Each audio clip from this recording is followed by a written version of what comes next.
Hola a todos, bienvenidos, gracias por escucharnos. Yo soy Cata Gudelo y en compañía de Rescate Financiero esta temporada veremos historias de endeudamiento. Hola a todos, bienvenidos hoy a un nuevo capítulo de Historia de Endeudamiento y estamos con Mónica y ella nos viene a compartir cómo ha sido la historia de su endeudamiento a través de su vida. Hola. Hola, buenas tardes. ¿Cómo estás? Muy bien, gracias. Muchas gracias por estar aquí. Gracias a ustedes por invitarme. Bueno, la primera pregunta que yo te haría es, cuando yo dije historia de endeudamiento ahorita, ¿qué pensaste tú? Es como echar la historia hacia atrás. Sí. En la época que uno empieza a adquirir obligaciones, pero esas obligaciones que ya no se te vuelven de un manejo adecuado. Entonces, rebobiné el cassette de cuando empecé a adquirir esas deudas con ciertas entidades y llegó un momento en que ya mi capacidad económica no daba para cumplirlas. ¿Y cuántas deudas llegaste tú a tener? Llegué a tener alrededor de 6 deudas aproximadamente con distintas entidades. Sí. ¿Y cuál fue el momento o la circunstancia que te llevó a ti a decir, no la manejé bien, o sea, ya no puedo pilotear este avión tan bien como lo venía piloteando? Cuando llegó la pandemia y mi esposo pierde el empleo, únicamente contábamos con el recurso por parte de mi ingreso. Y ahí es donde me doy cuenta que el flujo de caja para efectos del pago de las obligaciones mensuales no nos daban abasto. Entonces dije, me toca suspender o parar de hacer los pagos, de cumplir porque no puedo, y poder suplir el tema de las obligaciones que tenía en el hogar y suspender las demás. ¿Y por qué tomaste esa? Pues te lo digo porque no es tan frecuente que la persona llegue a un punto donde dice paro. Básicamente es ese paro o esa cesación, como se conoce, se da es porque la circunstancia ya lo lleva, pero la persona no es paro desde priorizo lo mío y dejo en pausa el pago de mis obligaciones, sino es porque ya realmente ni tiene para lo de ella ni tiene para el pago de las obligaciones. O sea, ¿qué te llevó, qué piensas tú en ese momento para priorizar una cosa sobre otra, para decir, necesito pagar lo mío? Pues el tema de mis hijos. Cuando te digo ya no puedo pagar las obligaciones financieras y tengo que hacerme cargo de las obligaciones del hogar, es porque ya el tema de las obligaciones del hogar se tiene que volver prioridad para uno, ¿sí? Porque en realidad pues tú eres quien debe suplirle las necesidades a tus chicos. Entonces no hay posibilidad ya de cumplir lo demás. Pero mira que es una decisión muy sabia, no es muy común. Cuando yo le hablo a las personas de eso, la mayoría de personas entran como en conflicto con lo que les estoy diciendo y les digo, un momento, es que la ley le pide cesar los pagos para que usted tenga un espacio para cubrir sus obligaciones reales, que cuáles son, alimentos, las obligaciones de subsistencia. Porque si tú ves el sistema nos dice, y por ejemplo, las personas que te llaman a ti a cobrar, te dicen, no, haga un abonito para que no le vaya a pasar nada malo. O debe 10, págueme medio y para que yo no lo vaya a demandar o para que no lo vaya a embargar. Pero muy pocas personas tienen la valentía que tú tuviste de decir, un momento, mi responsabilidad real acá son mis hijos y mi casa, voy a parar, voy a quedar mal, por decirlo así, o sea, lucir mal, pero yo voy a proteger a aquellos que yo realmente sí estoy destinada a proteger, ¿sí? En una circunstancia de sobrevivencia como es una crisis de endeudamiento. Entonces mira que es una decisión muy valiente y poco común. Es que tú tocas un tema muy importante y es que nosotros todos tenemos una imagen que preservar, que cuidar ante la sociedad, y también es un tema, digámosle, de educación, de cuna, ¿sí? A ti te inculcaron que siempre tienes que cumplir con tus obligaciones, tienes que ser puntual con todo aquello que la vida te pone. Entonces, llega un momento en que uno tiene que dejar atrás el tema de los prejuicios y decir, si me llama el banco, si me llama la entidad financiera, si me llaman a cobrarme, debo decir no puedo pagar. En este momento no puedo pagar, ¿sí? Porque uno también se vuelve mentiroso. Entonces te llamaban y la reacción de uno era, no se preocupe, en 15 días le pago, en 10 días le pago. No, yo ya voy a pagar, ¿cierto? Pero es que yo ya voy a pagar los 15 días, los 10 días, era para uno guardar como esa imagen de puntualidad, esa imagen de yo puedo hacerlo, lo voy a lograr, pero en realidad también es un engaño para uno, porque se te está desbordando, estás perdiendo tu capacidad para poder afrontar una situación, una carga que si bien tú quisiste asumir, porque jamás uno como deudor, pienso que cuando tú dices esto es un acto de valentía, uno quiere desligarse de su tema obligacional, jamás. Uno al contrario, quiere ponerle frente a la situación, pero el frente de la situación es decir, debo parar y debo darle prioridad a un tema mío para cesar ese tipo de obligaciones financieras porque ya no voy a poder cumplirlas a cabalidad. Claro, y por eso te digo, o sea, es súper valiente porque está el lucir bien, el que dirán de mí, el estrés que implica. ¿Y qué sentiste tú cuando tomaste esa decisión, cuando dijiste voy a parar de pagar? Se siente uno al principio demasiado mal. Además de eso, porque es la presión emocional. Y para mí fue muy difícil el tema del sinnúmero de llamadas. Día, tarde, noche. Además que tú dices, ay, me van a llamar de lunes a viernes. Y el sábado y el domingo, que son días tal vez de descanso, uno dice, ay, va a cesar el tema de las llamadas. Todo el tiempo, de domingo a domingo. Señora Mónica, la cuota del carro ya lleva 3 meses, 4 meses, 5 meses. Señora Mónica, usted ya va para cobro prejurídico, ya le vamos a iniciar un cobro jurídico.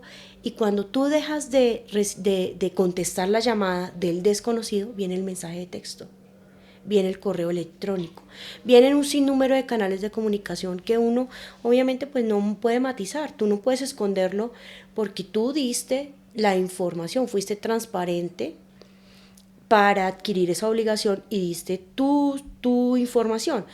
Pero entonces ahí se le vuelve a uno un tema, una presión emocional desgastante y me sentía súper mal, ¿sí? Además de eso que me estaba llevando a pensar en decir, tengo que buscar muchísimos empleos, tengo que mirar en qué me ocupo, no solamente puedo ser empleada, tengo que buscar, mirar si vendo esto, vendo lo otro, hago esto, hago lo otro, pero en realidad son cosas, son alternativas que no te van a llevar a solucionar la causa raíz. ¿Y cuál crees tú que es la raíz? Pues pienso que la raíz es, el sistema financiero es un sistema que a ti como consumidor te atrae el tema del mercadeo y adquieres bienes y servicios, pero detrás de eso nunca llevas un análisis de la tasa, de cuántas veces llevas, por ejemplo, la tarjeta de crédito, cuántas veces terminas pagando lo que consumiste, ¿sí? Y pienso que la causa raíz es la falta de análisis que uno hace frente al tema fluctuante que tiene el tema financiero. Entonces no es solo comprar y decir voy a diferir a 2 cuotas, sino que es que las 2 cuotas a la tasa de interés cuando tú las vas a pagar estás pagando, no sé, cierto porcentaje más, el doble, que te equivale el doble, y que eso resulta ser ya un desequilibrio para ti económico al momento de pagar tus obligaciones, por decirlo así, mensuales. Con un corte mensual, tú creíste que la cuota de 30,000 pesos, 15 y 15, pagadas, diferidas, más lo otro, las otras obligaciones, eran fácil asumirlas, pero cuando llega el corte mensual te das cuenta que no, que el tema es variable, cambiante, fluctuante. Entonces ahí pienso que una de las causas es como el tema del análisis, el desconocimiento también del sistema como tal. Yo pienso que muchas personas desconocen, sí, tenemos obligaciones frente al sistema financiero, pero también tenemos ciertos derechos. Y esos derechos también, ese desconocimiento de los derechos también te llevan a tomar decisiones desacertadas o apresuradas. Entonces entrego mi patrimonio, llega el proceso ejecutivo y no hay nada más que hacer, entrego mi patrimonio, prefiero quedarme sin nada, pagar mis deudas y empezar de nuevo, hacer un borrón y cuenta nueva, pero pienso que tampoco ese borrón y cuenta nueva sea la solución. Claro, porque en el borrón y cuenta nueva que buscamos también hay una conducta evasiva, o sea, quiero que algo llegue, llueva durísimo, me caigan pepas de granizo tamaño familiar, pero en algún momento esa agua siga fluyendo y se me vaya de aquí, o sea, en algún momento pase esta crisis. Pero la realidad es que la crisis es un proceso transformacional, o sea, la persona que entra, y estoy segura que en tu caso lo puedes ver, la persona que entra a la crisis de endeudamiento no es la misma persona que está hoy. Entonces, si yo simplemente quiero que pasen las cosas y no me dedico a vivirla y a sentir lo que tenga que sentir y a hacerme cargo de lo que me tengo que hacer cargo, pues muy seguramente el proceso me pasa y vuelvo y repito la materia. No entendí, no comprendí, no aprendí y vuelvo y repito la materia. Y nosotros que tenemos hijos, por ejemplo, es muy importante que nosotros obtengamos el aprendizaje de esta situación para que al niño le enseñemos el aprendizaje, no el patrón que nos llevó a comprar. Unos grandes maestros que yo he tenido en este tema de asesorar personas son los niños. Estoy yo conversando con la mamá o con el papá, con el que sea mi cliente, y el cliente desesperado por no sacar al peladito del colegio, y el peladito en un momento se para y se revela y dice: sáqueme del colegio porque estoy aburrida o aburrido de que me bajen de la ruta todos los días, de que todos mis compañeros les pasen el examen y a mí me digan que me van a pasar un examen ficticio porque no me van a entregar notas, que todos mis compañeros vayan a comerse un helado y yo no tenga. Sáqueme de ese lugar al que usted decidió que yo pertenecía, pero en este momento por temas económicos ya no pertenezco. Entonces yo digo, sí, le estoy enseñando es el patrón al niño, o sea, le estoy mostrando al niño cómo tener una vida donde quieres alcanzar bienes y servicios sin importar lo que pase en tu persona. No importa, o sea, no importa que te sientas terrible, lo importante es que salgas del colegio Pepe Pérez. No importa que te sientas terrible, que no puedas participar en ninguna actividad, lo importante es las relaciones que vas a hacer en ese colegio o la educación que vas a recibir, el cuento que nos hayamos contado. Yo digo, las personas que como tú han pasado esto, lo interesante es que le enseñen al hijo el aprendizaje. Imagínate que yo aprendí, por ejemplo, que si hay un momento de crisis, yo te voy a poner por encima de mi lucir bien con un banco o con un tercero o con quien esté yo endeudada. Y en ese sentido uno dice, ok, de pronto ahí le encuentro un propósito a lo que estoy viviendo. Y no como desde el lado ay, me voy a evadir, o sea, no quiero, porque nosotros le decimos, no, es que no quiero recibir llamadas. Bueno, cambia de teléfono. Es una de las... digo, cambia de teléfono. No, pero ¿cómo voy a cambiar? No, que es el número que tengo de toda la vida. Le digo, bueno, entonces quédese con ese teléfono y reciba las llamadas tranquilamente. No, porque me desesperan. Le digo, entonces, ¿qué quieres? ¿Sí? No, es que quiero no recibir llamadas. Y yo digo, no, eso no es posible. O sea, el acreedor tiene derecho a cobrarte, es su derecho.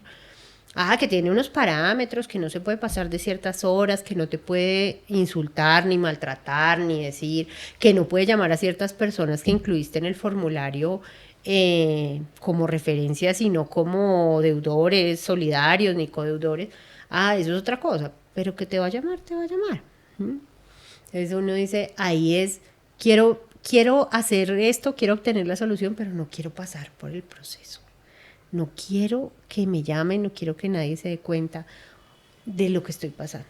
Y en ese término ya que trajiste la palabra lucir bien, ¿qué pensabas tú que ibas a lucir mal? O sea, ¿con quién no querías lucir mal? Primero, con mi familia. Uh-huh. ¿Con tu familia estás hablando de? Mi mamá. Ajá. Tengo un tío que es súper organizado financieramente Uh-huh. y que siempre nos ha dado como el respaldo para poder nosotros como adquirir ciertas cosas. Y entonces decía, ¿qué van a pensar esos familiares de mí? Que soy una persona, ¿cómo se diría? ¿Cómo se diría en nuestra cotidianidad?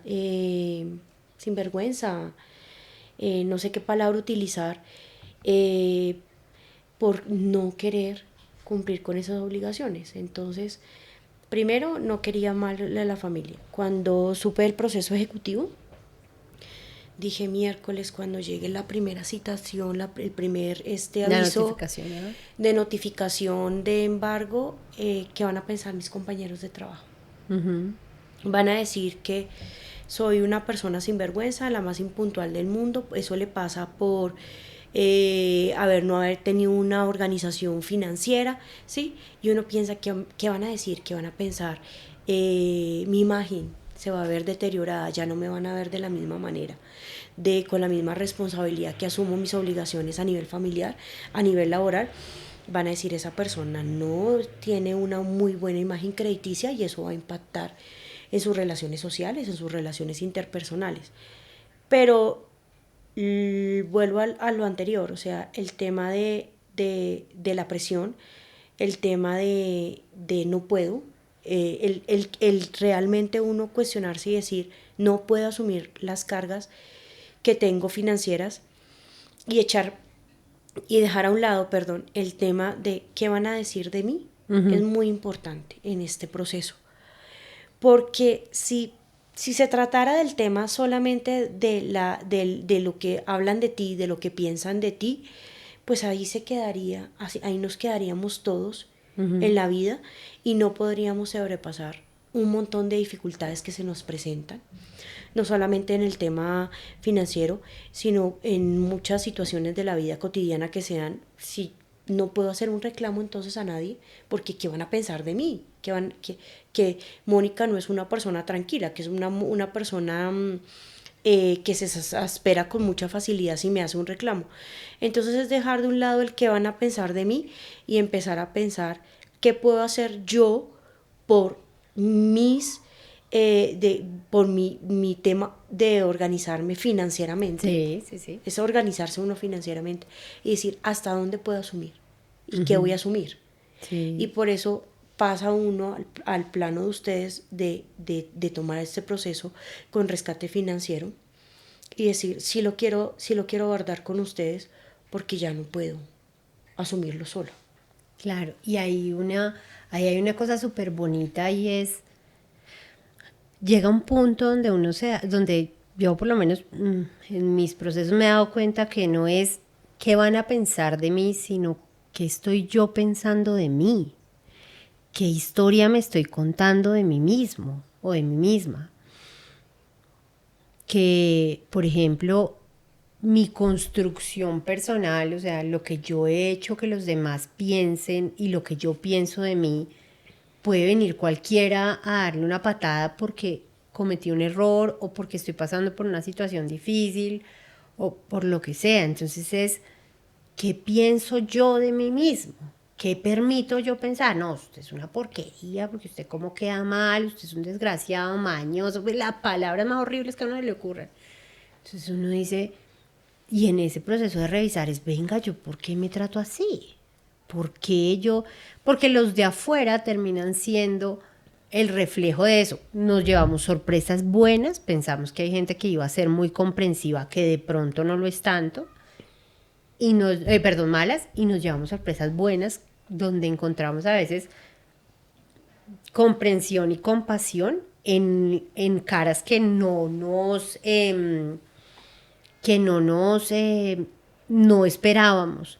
Y no sé si a ti te pasó, o sea, que tú dijiste como, ay, yo pensé que esta persona me iba a decir desgraciada, infeliz, y me dijo, tranquila, a mí también me pasó, yo conocí eso, yo hice tal cosa. También se rinde uno y entonces como que el otro también se rinde y entre los dos decimos, tranquila, eso pasó. Y lo mismo pasa a la inversa, o sea, personas que dicen, no, esta persona es súper firme conmigo y qué, pura mentira, me detesta, me dijo un montón de vulgaridades, bueno, lo que sea. No sé si algo así te pasó. En lo que hablas de cuando uno suelta las armas Sí. y lo pone a la luz. Uh-huh. Entonces, cuando yo dije no puedo más y me desahogué con una amiga y le conté, le dije, voy a perder mis cosas, tengo un proceso en curso por una deuda que tengo financiera con un banco, no sé qué voy a hacer, me van a embargar mi sueldo, es mi entrada para mis temas de obligación con mis hijos. Y ella me dice, Mónica, pero hay solución. Uh-huh. Y entonces ella psicóloga, yo abogada, uno incrédulo, porque la psicóloga asesorando al abogado diciéndome que tenía solución, le digo, ¿cómo así que tengo solución? Y me dice, yo tengo un contacto que te puede ayudar. Uh-huh. Y cuando escucho a la persona con la que me contacto del área de rescate financiero y me explica y todo,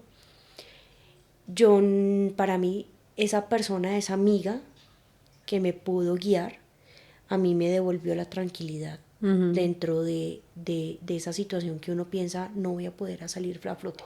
Uh-huh. ¿Mm?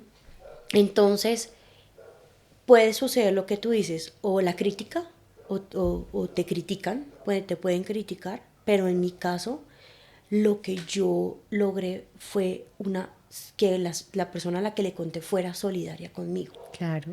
Y basados en esa solidaridad fue que logré empezar un proceso diferente. Sí, y ahí hay una cosa muy bonita y es, a veces pensamos como en todo, que es que somos los únicos. A mí es la única que me pasó esto. Y resulta que muy seguramente, si yo me siento en un espacio de 10 personas, las 10 han tenido crisis económicas.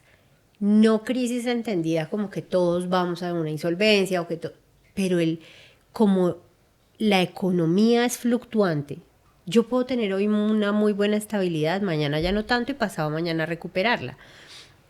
Y después volver, porque el ciclo financiero es como un electrocardiograma, o sea, tiene unas ondas que suben, que bajan, pero no nos han enseñado que eso es así. Nos han enseñado que tenemos que obtener dinero y asegurarlo como sea, o sea, quedarnos ahí y nunca caer de ahí. Entonces, como yo no estoy preparada para la caída, pienso que nadie más está preparado para la caída y esos temas los omito completamente. O sea, no le cuento a nadie de lo que me está pasando. Y ahí no solo pierdo la oportunidad de encontrar tal vez soluciones, sino también de desahogarme, porque este es un tema que ahoga. O sea, este es un tema que ahoga full. Full, le quita a uno energía, le quita a uno respiración, le quita sueño. Entonces también pierdo la oportunidad. Nosotros siempre preguntamos en rescate con quién más estás acá. O sea, ¿quién sabe de esto? Y es muy complejo el caso que nos llega y dice, con nadie. No sabe mi marido, no sabe mi mamá, no sabe nadie. Y uno dice, qué infiernito el que estás viviendo en tu mente, porque eres tú solo, sin recibir feedback ni positivo ni negativo, sin recibir información, tú solo por allá diciéndote desorganizado, despilfarrador, impuntual, es tú con tú allá, dándote.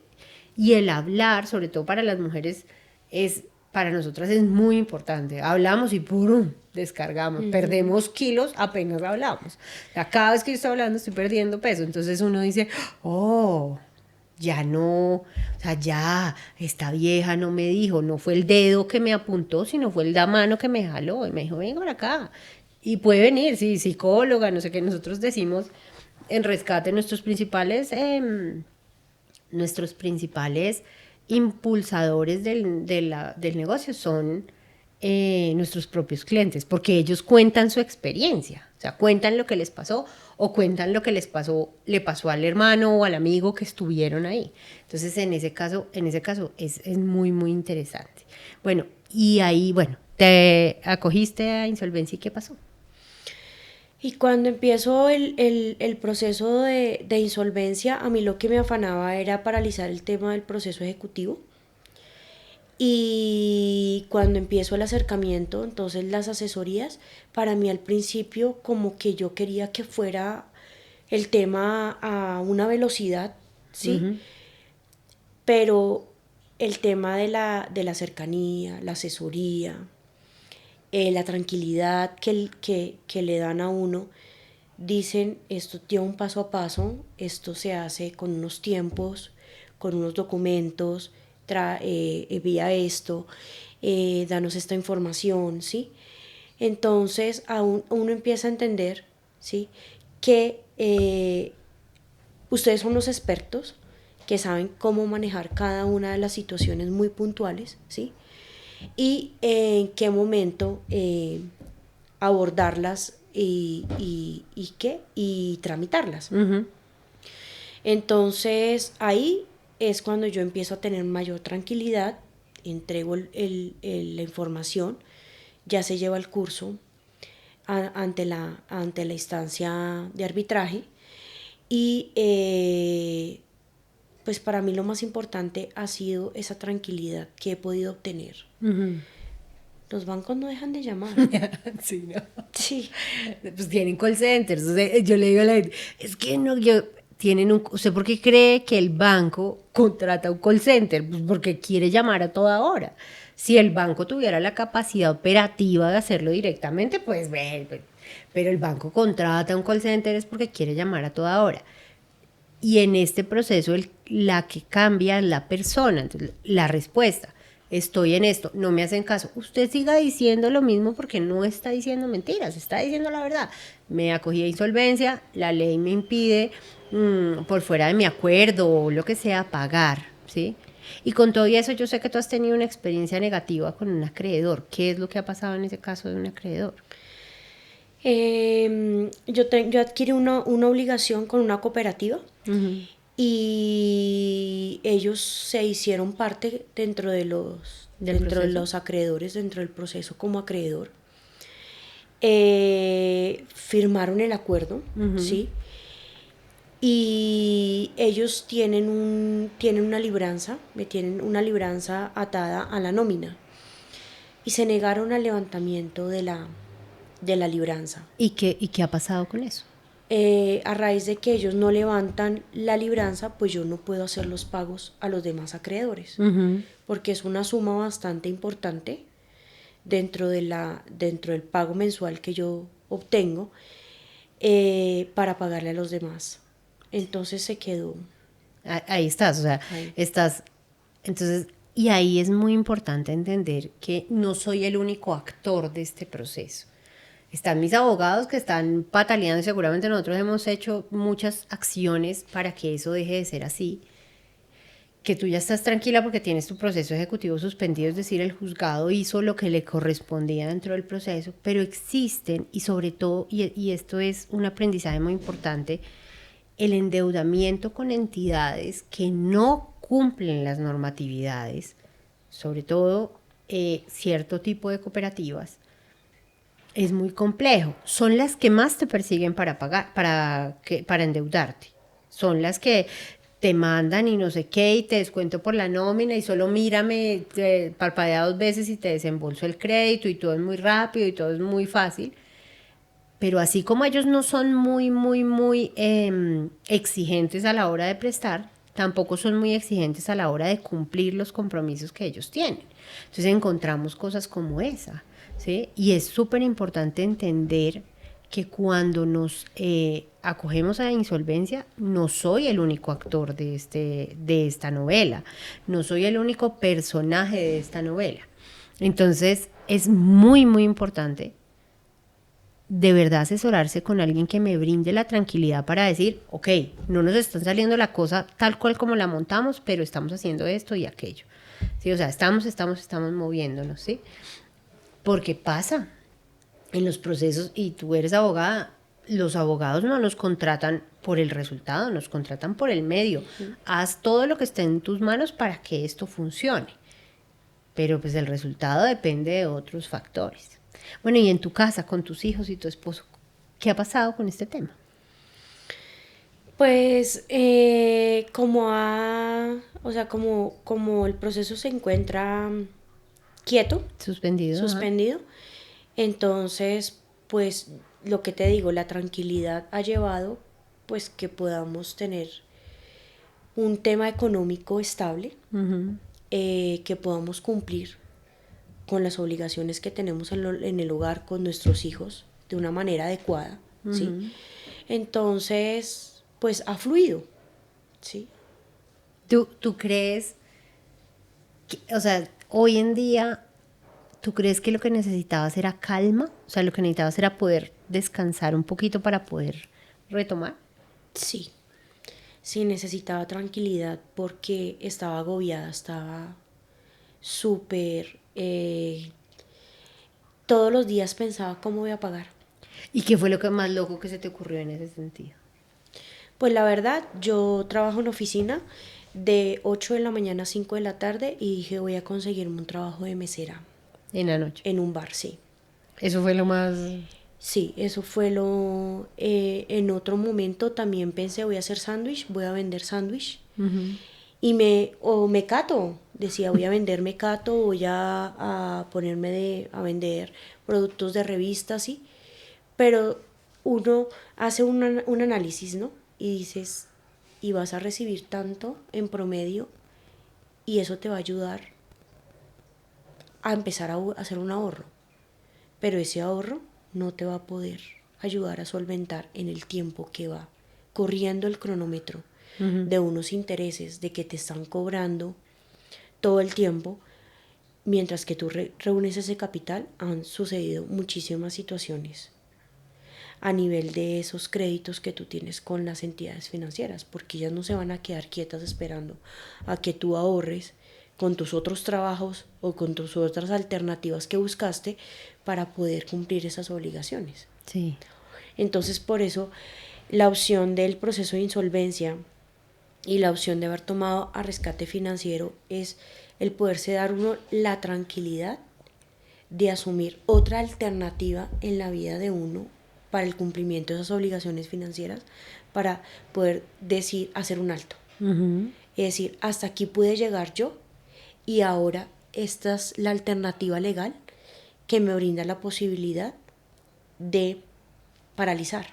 Sí, y ahí es muy importante en todas esas cosas, yo soy de verdad una creyente que todos, si queremos, podemos emprender. Lo que pasa es que quién está emprendiendo, o sea, en qué momento de mi vida estoy emprendiendo. Entonces estoy emprendiendo desde un momento donde de 8 a 5 tengo unas responsabilidades con unos niños, tengo unas responsabilidades con un esposo, seguramente con un entorno. Voy a extralimitarme en mi capacidad laboral y le voy a pedir a esa capacidad laboral que absorba las deudas que mi trabajo de 8 a 5 no logró. Uno dice, cuando uno lo mira así, se devuelve y dice, no, pues eso no es lógico, no, pues es cero lógico. Pero en medio de una cabeza atosigada por los problemas, o sea, una cabeza que está funcionando única y exclusivamente buscando soluciones sin importar si la solución es buena o mala, pues esas son las respuestas que llegamos. Entonces la gente dice, no, es que emprender sí nos puede llevar a progresar. No, pues por supuesto que sí, pero es que emprender desde me voy a enfermar, pues seguramente no. O emprender desde voy a extralimitarme tanto que deje de ver a mi familia, o sea, voy a trabajar 24 horas al día y si puedo 25, muy seguramente también uno va a decir, no, no, no, no, no, o sea, espérese un momento. Entonces ese es el momento de calma. Bueno, ya para cerrar, ¿qué aprendizaje es el más grande? O sea, si yo te digo aprendizaje, ¿tú qué has aprendido con esto? Uno no debe, primero no debe gastar más de lo que gana. Segundo, pienso que la realidad económica y hoy en día cómo se está viviendo la economía de un país, uno no debería adquirir tantas obligaciones crediticias. Y es importante adquirir bienes, es muy importante, pero el adquirir bienes también se necesita de un patrimonio, el decirlo, adquirirlo con ahorro, ¿sí? Y más no todo el tiempo con estas alternativas bancarias, porque no se pueden desechar. Yo no estoy diciendo no adquieras obligaciones con los bancos, porque eso es algo, sería una mentira, porque todos los necesitamos. Pero hasta cierto tope y hasta cierta, o sea, para ciertas funcionalidades. Porque, por ejemplo, en mi caso, los créditos de consumo son créditos que, no sé, como que tú pierdes la capacidad de poderte proyectar en realidad a todo lo que terminas por pagar en intereses, ¿sí? Entonces, para mí fue un tema de empezar a organizarme financieramente y también a creer en que es importante buscar otras alternativas frente a situaciones económicas, porque uno a la ligera toma decisiones, era lo que yo decía, me entrego mi patrimonio, quedé bien con el banco, quedé bien con la sociedad, pero lo perdí todo. Empezaré de nuevo, es el decir de uno, desconociendo que existen otros caminos por los que se pueden optar, que te pueden brindar la oportunidad primero de tranquilidad y la oportunidad de resolver de otra manera esas obligaciones. Sí. Bueno, Mónica, muchas gracias por este espacio, muchas gracias por tus enseñanzas, muchas gracias por lo que viniste a entregarnos y pues nada, te esperamos más adelante. Muchas gracias, Catalina, y a ustedes por la invitación.